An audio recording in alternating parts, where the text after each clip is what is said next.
it's nice to see you. I'm glad you could make it. We are now like halfway through June, like past halfway through June. I fear it may almost be June 20th. I could have just looked at the date before starting this. I have absolutely no concept of time. I do know that we are more than halfway through June, and I have yet to read a single book. Hear me out. I know what you think I'm about to say. I know it. I've heard it 100 times as well. I'm not in a book slump. I'm not. I don't think I am. I could be. I don't think I'm in a book slump. I have in fact listened to 2 audiobooks. They were both great. Listened to them on 2.5x speed. They were both okay. I have not had an amazing book so far. Obviously you haven't read anything, babe. However, I desperately want a 5-star. I want a book that is just like gonna rip my heart out. It'll remind me of June 2024. You know, you get the energy. So I thought we could go through my backlog of books that probably have lived on my shelf for far too long, that I am so intimidated to read because I feel like they have such big shoes to fill. I'm gonna spend all week reading books that have lived on my bookshelves that I've looked at them and been like, you will be a 5-star read. But if you're not, out of fear that you're not, I won't pick you up, because then I can live in the world that you will be a 5-star read for me one day. I'm gonna pick them up and I'm gonna read them today. I did a video on TikTok a couple days ago saying books that I was intimidated to read because I am nervous they won't live up to the hype. They're so long, they have so much hype behind them, and if they don't, my little teeny tiny heart is going to be shattered. I love living in this delusion that these books that I have not read yet, I'll love them and I'll be the girl that loves them. But you guys really convinced me in the comments. You got to me in the comments, and there is one book that I know I must start this video with, because you guys are telling me that because you know me so well, and trust me, I know, hands in the air, you guys know me so well. It's honestly shocking to me how you guys give me such tailored book recommendations, and the amount of times that I've been given this book recommendation is unmatched. I also am so confident this book will be a 5-star because I bought it in a special edition. I am reading the special edition of this. I ordered it from the US months ago. I think it'll be a 5-star read, and I was nervous it wouldn't be because I've then seen some people read it and say it's kind of slow. I don't mind that. I don't mind that. And you guys often recommend this to me after hearing how much I love Olivia Blake, and I know their writing is not, I could just tell you the book. I'm gonna keep you in suspense. I know their writing is not similar. I'm not saying their writing is similar. I'm not going into it thinking it'll be like Olivia Blake. However, the like feeling emotion so big and like taking massive messages out of like maybe meaning that's not there is my forte, and I know a lot of you guys are like that, and you did that with this book. So we are in fact going to be reading The Invisible Life of Addie LaRue, starting it right now. I'm nervous with everything in me. I'm also conflicted because I know in my core, I've seen some of the quotes, I know it's gonna be beautiful, however my edges look like this. Does it ruin it if I tab it up? I fear I'm gonna do it anyways. Manifesting, we find at least one 5-star this week. Manifesting, they're all 5-star reads. That would be the best thing ever, because I have stared at these books on my shelf for far too long and been like, scared of you. I'm gonna live in the world that I think you're gonna be a 5-star, and today is the day that stops being my pattern, because I'm not reading them all today. I was gonna say that stops today, but that may continue. Starting off with The Invisible Life of Addie LaRue, we'll see where this week takes me. We'll see what books I'm medium intimidated by. Send me major 5-star energy. I'm sending you major 5-star energy. I hope the book that you're reading right now is going to be a 5-star. Sending that your way, and we're gonna get into The Invisible Life of Addie LaRue. I'm jibber jabbering now because I'm nervous to get into it. I'm nervous it's gonna be a slow start, but a lot of Olivia Blake's books were for me in the beginning, and then now they've changed my entire soul, so I think it'll be good.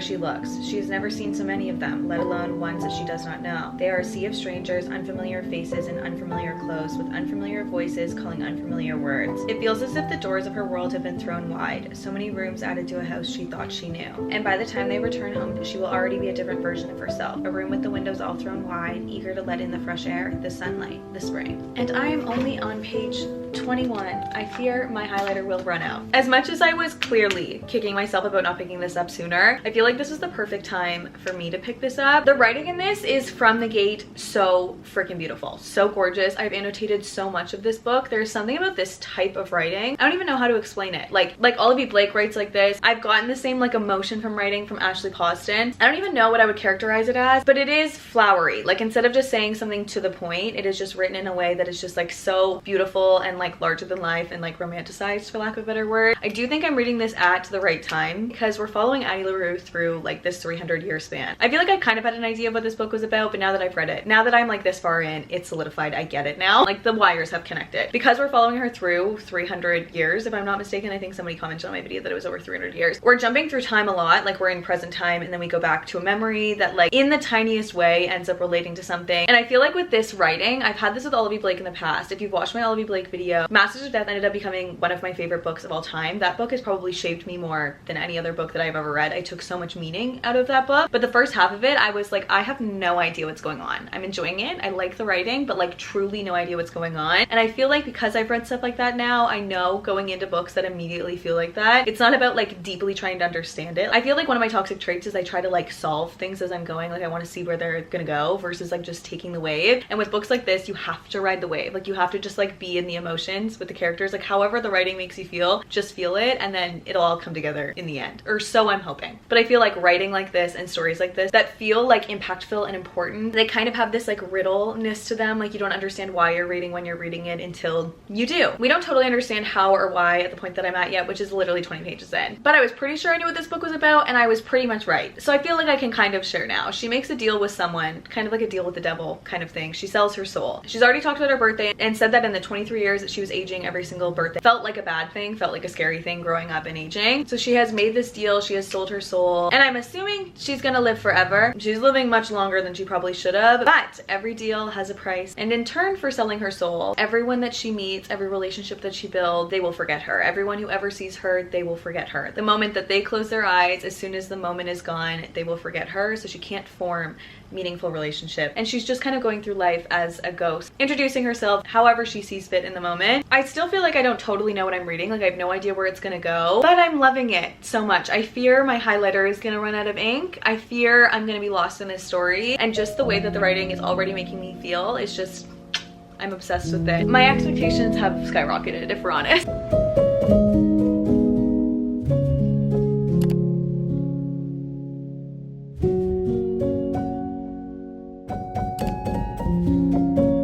Hey Google, play Reading on a Rainy Day on Spotify.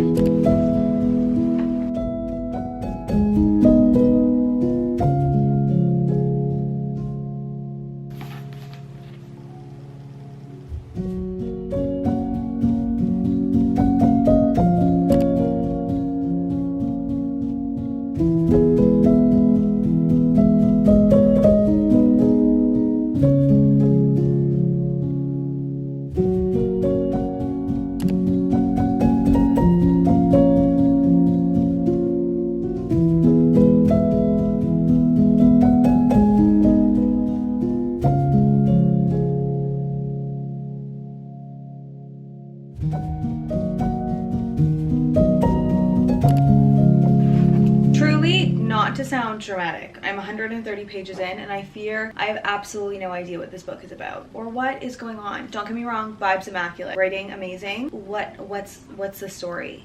Thus far, I don't know. I don't know.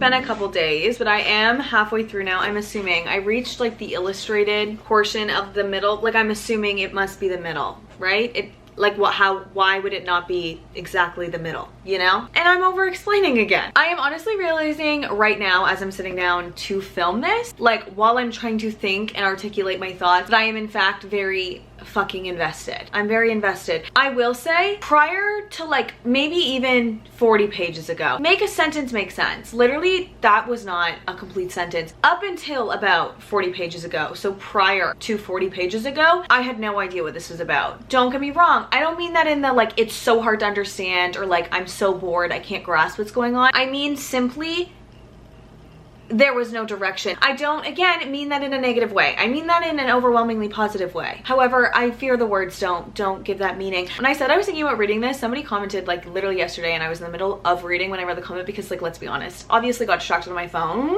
It gets to the best of us. And somebody said that it was a really good example of a character analysis, and I agree and want to elaborate. Like, why word that way? It is without a shadow of a doubt a character analysis. I feel like when we got, I think it's like 150 pages in, the 150 page portion, I will say, a little bit felt like you had to stick through it. Every single time I picked it up, I wanted to read it, and it's not like I wanted to put it down. I was enjoying it. I enjoyed the reading experience. Obviously, you honestly probably can't even really see the tabs. There's a ton in here, but it's like very lacks direction. It's very much you're reading art. Does that make sense? I feel like so many of the books that I read, and I feel like a lot of you guys read if you're here, are like very much so telling a story. It's like a movie in your head kind of energy. And then there's those books that kind of feel like you're at an art museum. Like it feels like the words are art in themselves. In my head, for me, that's like Olivia Blake, and like even Ashley Poston is like maybe a more modern version of that I feel like a lot of us have read. It's writing that like feels in itself beautiful. Like not just the story and the emotions of it are like what is emotionally a driving force, but the writing itself is an art form. Obviously writing is an art form. It feels more like art. I fear I make no sense. The first 150 pages, literally no idea what was going on. Then we got this second random POV, and I was like, I spy direction. I spy storyline. Right now, I literally just finished part 3. I'm about to open up to part 4. The story is storying. However, I have no idea where it can go. Also, I have a really bad habit. I don't see it as a bad habit. However, I understand watching in why other people would say it's a bad habit. If I have a theory, an inkling, I don't just like let it go. You know, I'm like, I think this, I write it in the margin. I do, because then I can go back and be like, a bitch was right. And nothing is worse than when you flip the page and it's answered the next time and it's wrong. And you're like, okay, well now that lives in my book. My wrong theory that was answered the next page. However, when you're right, best feeling. I have guessed a lot of this storyline, which I know is confusing because I just said there isn't a lot of it. There's a lot of story. There's a lot of storyline, but we're following more character analysis than we are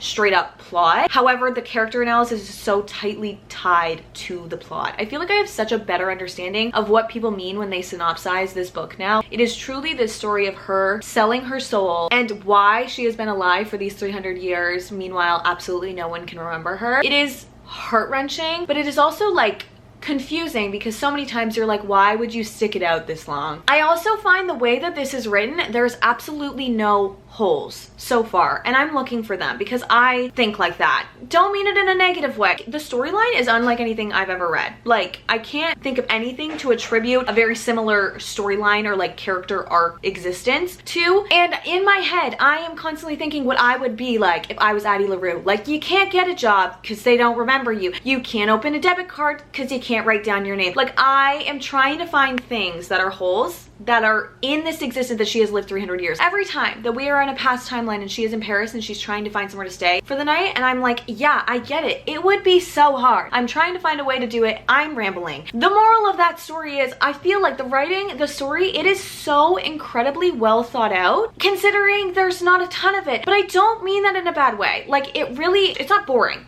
Like, a lot is packed in, a lot is happening. Just until you reach the point, you don't know where you're going. And then it all adds up at the end. This is one of those books, I said at the beginning, if I had not read other books like this previously, I might have been like, yeah, I don't get it, but I am fucking confused and bored. But now, reading books that make me feel kind of the same way, elicit the same emotions, that just demand to be annotated, but that is a lot of the driving force to continue reading, like the plot. It's not that it's confusing. It doesn't have like a very traditional story arc. We're learning so much, but we don't know why we're learning it. I know it'll all come together in the end. I feel like it is coming together now. I will say in the last like 40 or so pages. And even the fact that like for a long time, it kind of feels like you're on a wandering path and you don't know why. You get answers slowly but surely, and more comes comes out. It's so well written. So far, it is so well worth the read. I'm curious to see where it's gonna go. It's this next portion that's gonna determine if it's a 5-star or not. Because I truly feel like at the end of this, I need to know what happened. It's so good. It's so good. It's just more writing and character analysis than it is explainable plot. That's how I'll synopsize it for now. Is synopsize a word? Because I think I've used it more than once. It better be. I just remembered I've only read you one quote, which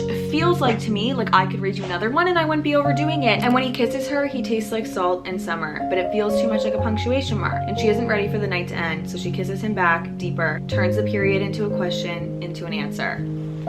Art. The writing is art. I equate the writing to a painting hanging in the Louvre.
Exactly how I thought it was gonna go. And hear me out when I say that, because I do not mean in plot in any way, shape, or form. Seriously, any way, shape, or form. I feel like the reason that this book is so good and gripping is because you have no idea what it's gonna do. Absolutely no idea where it's gonna go. Obviously, there are some things, like I did guess some things about the plot. Like, it's not like you're presented with a problem, that you know what the problem is, and it's like us trying to find a solution. It is truly more of a character analysis of like this rolling plot of like watching things happen, and they're larger than life and they're big and they're real problems, but it's not like identifiable what would remedy it. So the plot does not go where you think it's gonna go. However, like Olivia Blake and like a lot of the books that I find give me this emotional reaction, this feeling that this writing and this type of storytelling does, in the end it comes together and every single page and every single word was worth it, and it was leading somewhere and it was going somewhere. I finished like an hour and a bit ago. I honestly kind of been sitting on my phone and like scrolling through fan edits and fun stuff of it, which I know in my core means that I really enjoyed it, and I did. Is it a 5-star? It's not. It's not a 5-star. I don't think it's a 5-star. I think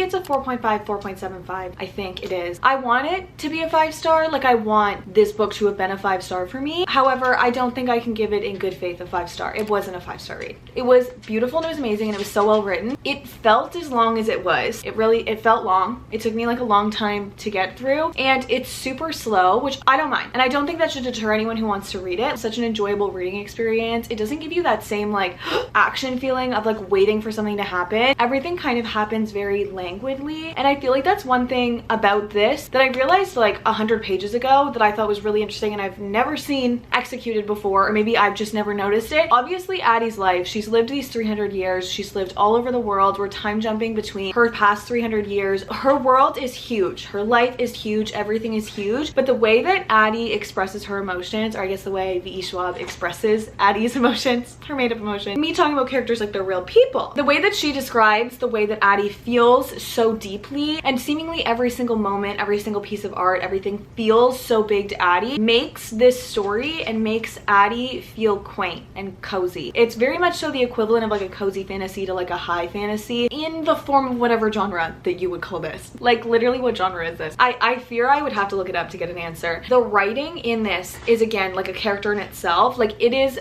the story is inherently romantic, and I don't mean that plot-wise. I mean it like experientially. Like, it's romantic writing. It reads like how I wish my thoughts were. Like, I wish I could add such like romance and nuance to feelings and explanations and stuff, and just like existence as a whole. Like, it is a romanticized version of life, but obviously you have the elements of magical realism that is Addie LaRue being 300 years old. So it's obviously not real life, but it feels like this idealized way of explaining emotions and experiences. Loved so much about it. I will say I was anticipating to be hysterical, just absolutely sobbing, and I think I'm realizing that I'm maybe not overly connected to the characters or the romance. The ending fell a tiny bit flat for me. It kind of felt like a lot happened at once. Like I feel like we got a lot of different endings, which is also a fit ending for this book considering how much Addie wants an ending. Like she wants a period, she doesn't want an ellipses anymore. So in that regard, very full circle. I get it. I get everything about it. It was beautiful, it was impactful. I know I'll think about it a lot. It has brought a lot of questions to the forefront of my mind. Like it's got me thinking a lot. I've never read a plot like this. It gave me very similar feelings to Masters of Death, where it's like the whole beauty of being alive and like being a person is that you only have a finite amount of time, and that's what makes every single moment and relationship special. And like it's those relationships, that's the mark you leave on the world. I don't have a bad thing to say. I don't. I cannot believe I waited this long to read it. I just don't think I love it as much as I had decided in my head I would love it. Could be my own issue. It doesn't read like a beach read. It reads like something that could one day be a classic from our time. And hey, could there be tons of writing logistical errors in this? Totally. I'm not an English teacher. I never claimed to be. It was not my best subject. So take everything that I say in regards to that with an absolute large grain of salt, because that's just my opinion. I can imagine it could be important. It is important. It was beautiful. It feels important. I do think if you're the type of person who like wants a book that you're like, every single time I put it down, it has to like grip me and pull me back in. Like I want to desperately want to pick it up again. This isn't that. But is it beautiful and amazing? And I'm really happy that I read it. And great. It's a really bad adjective to end all those on. However, yeah, I do. And I am happy that I have the special edition because it was very good. And it seems like the type of book that I will actually go back and read the quotes from because stunning.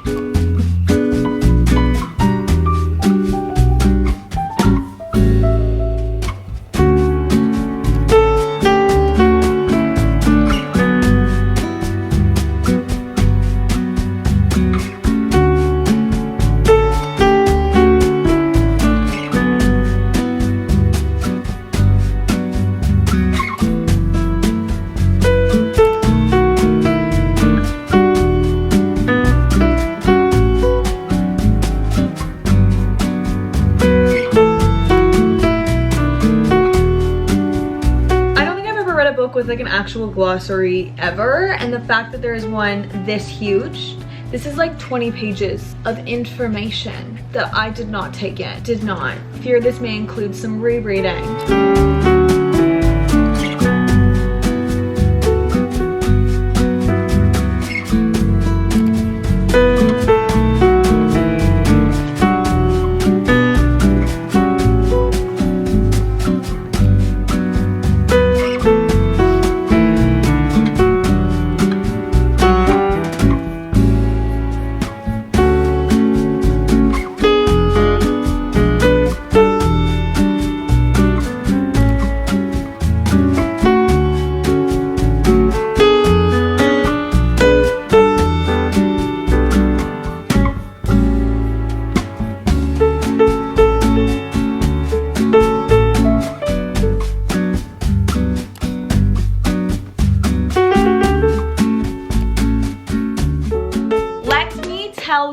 Only thing that I have wanted to do is sit and read my silly little fantasy book. That is the only thing that I have wanted to do, and I have had quite literally no freaking time to sit and read this freaking book. This has been the busiest week, and of course it's during the book that I quite literally think I would have binged in like one day if I had legitimately no responsibilities, which is what I wish I had right now. When the Moon Hatched by Sarah A. Parker. This thing has come with me everywhere. This brick has come with me everywhere, because when I have 10, 15, 12 minutes, 36 seconds to spare, you bet your bottom dollar that I am opening this little baby up. I am carrying this thing around like it is my purse dog, because every single moment that I have to spare, I want to be consuming this story. I'm fucking obsessed. I'm fucking obsessed with this book. I saw so much about this on TikTok and honestly like wasn't that sold. I mean, I felt like I was gonna eventually get around to it, but then I bought it and it came brick, an absolute freaking brick. This is like one of the biggest books I think that I own. So I originally downloaded it on Kindle because I was like, there's no world I'm gonna get into it. And then I read the first 10 pages.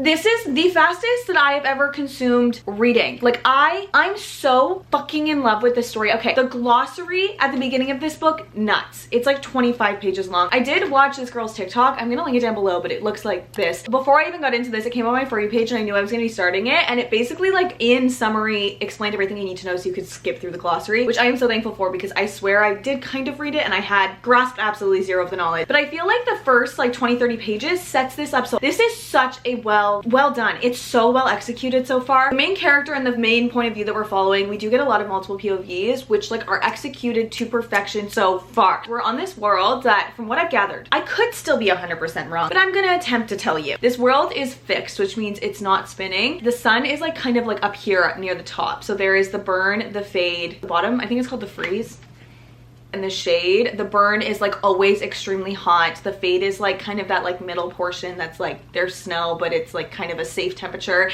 And then the fade is it's always dark, there is no sun, it is always cold. And there are 3 breeds of dragon that comes from the different places, and they can't really coexist in each other. The molten maw dragons are the ones that come from the fade, and they can kind of exist in both. The moon plumes, which come from the bottom, can't exist in the burn, and the saber scythes that come from the top can't really exist in the cold. The world in this story is so good. It's so entertaining, and also I feel like it's big, it's huge, there's so much world building, but while reading it you don't feel like you're reading a first novel where you're getting so much world building. It is an addictive read so far. The romantasy plot in this goes so freaking hard. The main character in this is iconic. She is so fucking funny, fucking iconic. I don't know how else to explain it. She's truly like a funny, like kind of cut to the chase character. She reads very much like dry humor. It is so entertaining to read, and the entire plot, I honestly don't want to give you much because I went in completely blind and was fine for it. Totally had no troubles getting into the story. Am loving it. Every single thing that I've read, story-wise, plot-wise, world development-wise,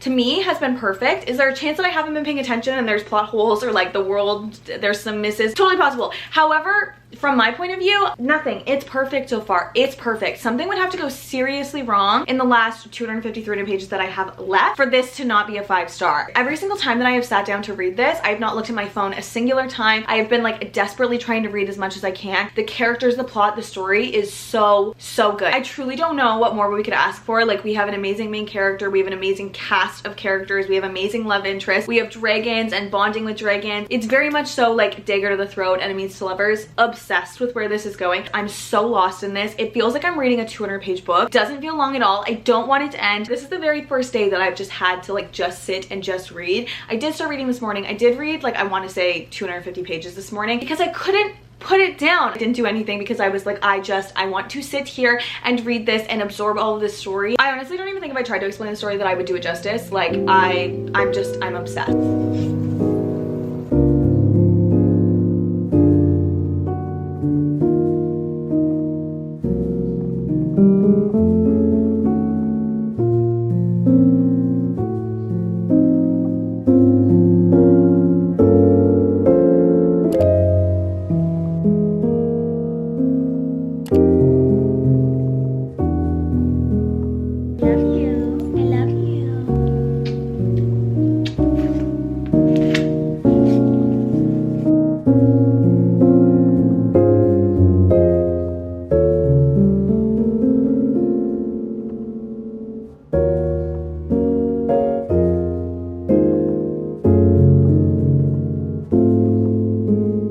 I think this has been so good and like such a fast-paced, easy to get lost and read because the pacing is so good. Like there's no like extremely slow point. There's the perfect amount of action, the perfect amount of banter, the perfect amount of world building. Like it's all balanced perfectly that you're like always very invested in what you're reading. But there are about 150 pages left in this. Like the last 8th, that's wrong. I never said I was good at math, okay? The last 5th, that sounds like really right to 700 pages. Who is she? And I fear that shit has to hit the fan. And I'd prefer if it didn't.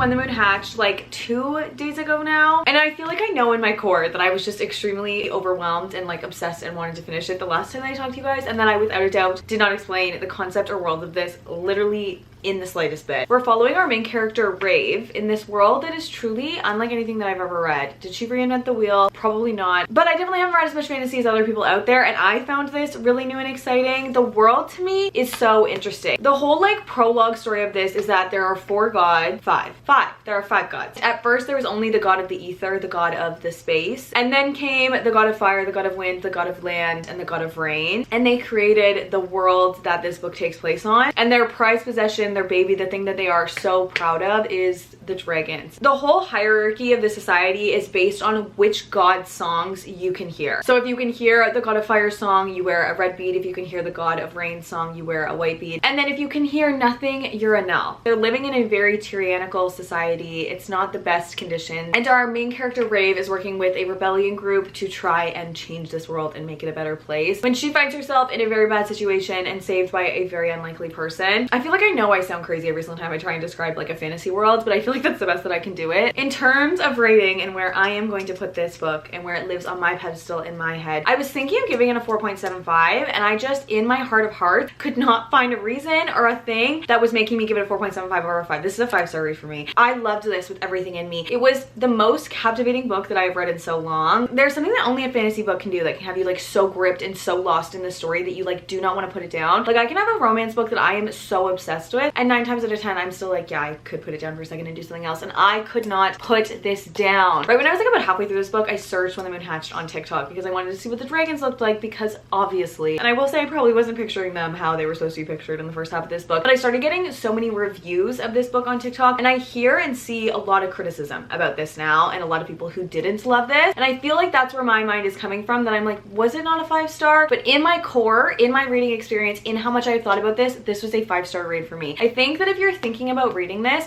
the best way that I can explain who should read this book are the people who loved Magnolia Parks, loves Jessa Hastings' writing. I find the writing in this so reminiscent of Jessa Hastings. There's so many metaphors. It's not necessarily like flowery writing. Like there's a lot of books that I would describe as having like flowery writing. I don't think I would describe Magnolia Parks or this as having a flowery writing, but the writing is beautiful, and there's so many little metaphors and so many little just ways of describing things in this book. It's very reminiscent of Jessa Hastings' writing for me, which to find in a fantasy just feels like such a treat. But then if that same person that loves Magnolia Parks also really likes books like The Serpent and the Wings of the Night and Powerless and can really get lost in a fantasy world, I think that this book could be so perfect for you. I also think I liked this as much as I did because I am an extremely visual reader. Like I feel like when I'm reading, I'm constantly picturing things. So the beginning of the book is really like when you learn about the world and understand how the world works. And I found her way of writing, the fact that it was like kind of like prosy and kind of like metaphorical, I feel like I could picture the world so quickly that it just became like an unspoken truth, and I understood the world, and I just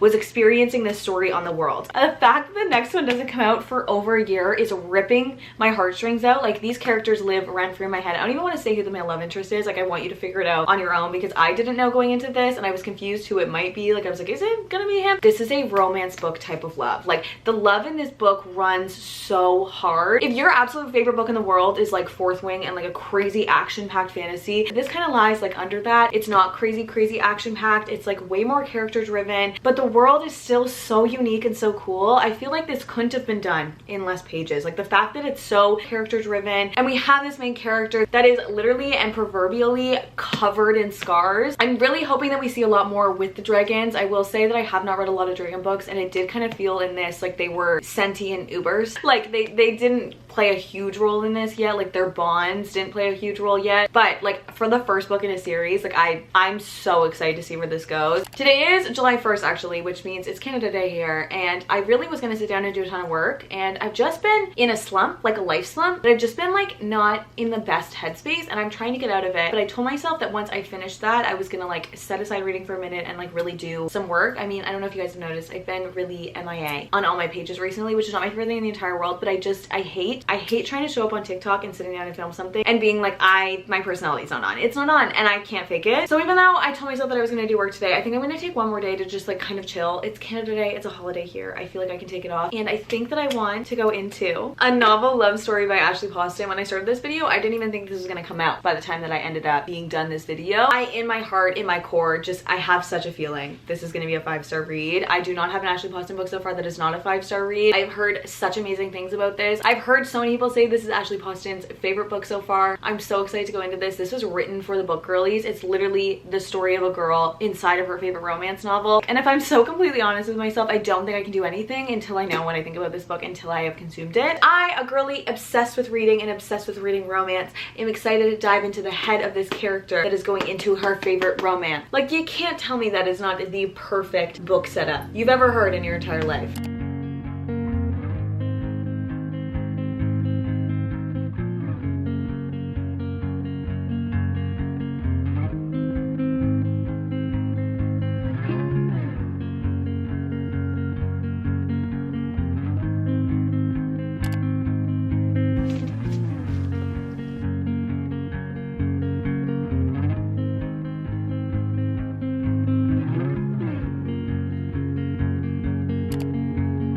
When Prudence and I were in school, we'd plan our reading days based on the weather. She'd circle the spring rains on our calendar, mark off the weeks where hurricanes came through in the fall, and then when the storms hit, we'd have at least a dozen books ready, library reads and wilted paperbacks from the secondhand shop. We'd curl up on the couch for hours on end, playing hooky from school. Then in college, we built sheet forts like we were 12 again, and had weekend escapes into quaint rose-tinted towns. In the rain, I could hear a flick of a page as we imagined moments and scenes in lives never lived, falling in love with the heroines of Happily Ever Afters. And we swore that when it was our turn to chase our happy endings, we'd do it together. But that was before all the heartbreak and all the broken promises, because life never panned out like a romance novel, no matter how well plotted and meticulously planned. As I turned off the lights in the loft and listened to the tiny taps of fingers on the windows, I wondered if there was a way back to before, when Happily Ever Afters felt real. And that, my friends, is how you write a novel for the book girlies.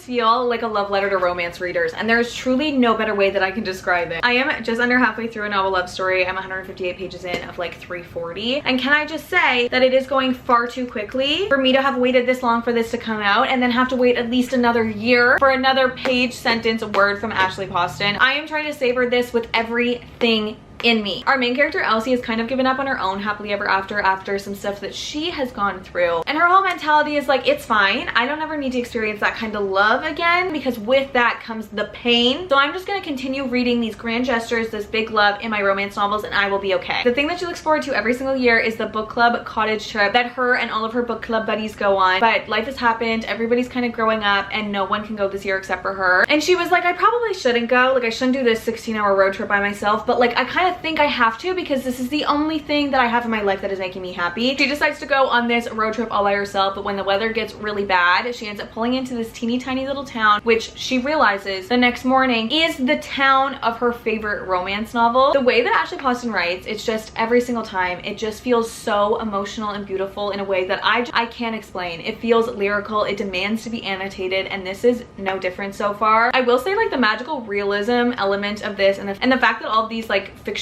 book characters are in this has me like a little less committed to the bit of the magical realism. Like, I feel like in a 7-year slip in the Dead Romantics, I was just like, yeah, I accept that the magical realism in that book is fact, and I will continue reading this like it is very normal. This one I'm having a little bit tougher time getting over because it feels like they're kind of not real people, but everything else about it is so perfect. I feel like I put my head down to read it and I look up what I think is like 3 minutes later and I've read like 50 pages and I'm like, oh, where's this book going? And how attached Elsie is to her like fictional world, which like I know I can relate to. I can imagine a lot of you guys can relate to. Like, my favorite fictional characters feel like real life humans to me, and that is exactly how Elsie feels in this. And her books have always been like her comfort space, like the thing that she goes to when she like needs that warm hug, and these characters have been that for her. It feels like such a live adaptation of like what it feels like to be a reader and like what it feels like to love fictional characters and to love being in fictional worlds. And if I'm totally real with myself, if I pick this up again now, I'm gonna finish it. Here I might be finding another 5-star read.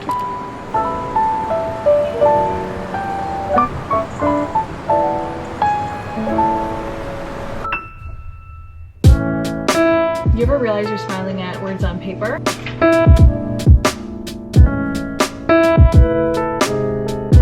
He struck me as a kind of quiet and stoic character who crept up into your heart the longer you spent with him, steadfast like a dictionary. I just love the way she uses words.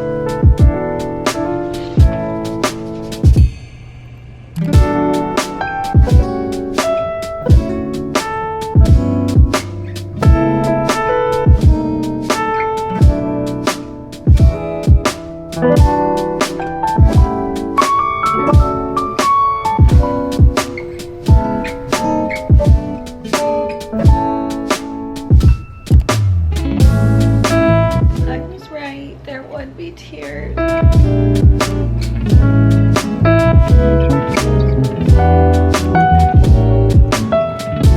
Yeah, no, like it's totally fine. Totally fine, Ashley Poston. Just rip my heart out again. Why don't you? Why don't you? You already did. 5 motherfucking star read. I was expecting it to be a 5 and it was a resounding 5. And you cannot tell me that there is a more satisfying feeling in the entire world than that. If I had to describe this book in one sentence, I would say this book is a love letter to romance readers. This feels like it was written for the romance girlies in a way I cannot put into words. Everything you love about your favorite romance novels and all the little delusional things that us little reading pops love feels like it was romanticized and legitimized in this book. I don't know how to explain it. Instead of saying something was just like good or fun or whatever, she obviously goes above and beyond, as her writing always does, and says a feeling is as good as closing a book that you know is now one of your favorites. Like, rip my heart out. At the halfway point, I definitely wasn't 100% connected to the characters. I just didn't understand where it could go, like how the magical realism element of this could wind up in an ending. But literally the chapter after I last talked to you guys, I feel like I was so in there. I was so invested in everything in this. I was invested back then. I just didn't understand how it could be solved, but I had faith that Ashley Poston would, and she did. Okay. I find every single time that I read one of her books, I just like never look at my phone. I'm so invested in the stories. My phone can ding, I can get an email, I can get a text, my mom can call me, and I always answer my mom's calls. The only time I don't answer my mom's calls is when I'm reading an Ashley Poston book. Don't worry, I call her back. I call her back. The way that she writes, it just feels like it's flying by in this way that is so beautiful, and I feel validated for how much I delusionally feel for fictional characters. Like, it is truly every romance reader's dream to wake up in their favorite romance novel and just be in these adorable, cute little towns that we all picture in our minds, and this just felt like that feeling embodied. I don't know why I used these tabs, and I kind of think these colors look kind of ugly, which makes me sad because of how much I love this book. It's fine. And on that note, that was reading some books I was intimidated by, some books I was really confident would be 5 stars, and I really wanted to be 5 stars. And honestly, in no way, shape, or form am I disappointed. I got 2 5-star reads back to back, best feeling in the entire freaking world. And I found some worlds and books that I think I will be thinking about for the rest of my life. Let me know if you guys have read any of these and what you thought about them, or what book you're putting off because you're really anticipating it's gonna be a 5-star and you want to live in the delusion that you know it's gonna be a 5-star and you don't want to read it in case it's not, because clearly I get you. And hopefully I'll see you in the next one. Love you.